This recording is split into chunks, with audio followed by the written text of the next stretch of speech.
Welcome to a Foxy Tech Tips tutorial on changing the date and time on a PS4.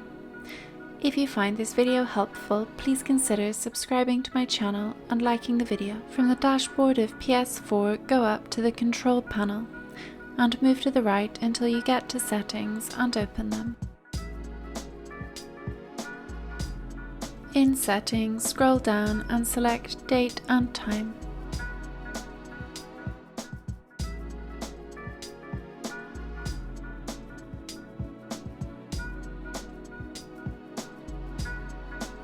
Now select Set Manually.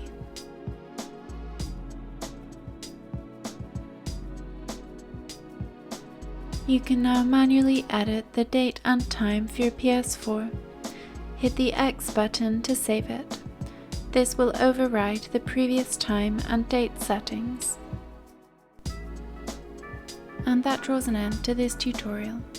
Please like the video if you found it helpful, and subscribe to Foxy Tech Tips for more PlayStation tips and tricks.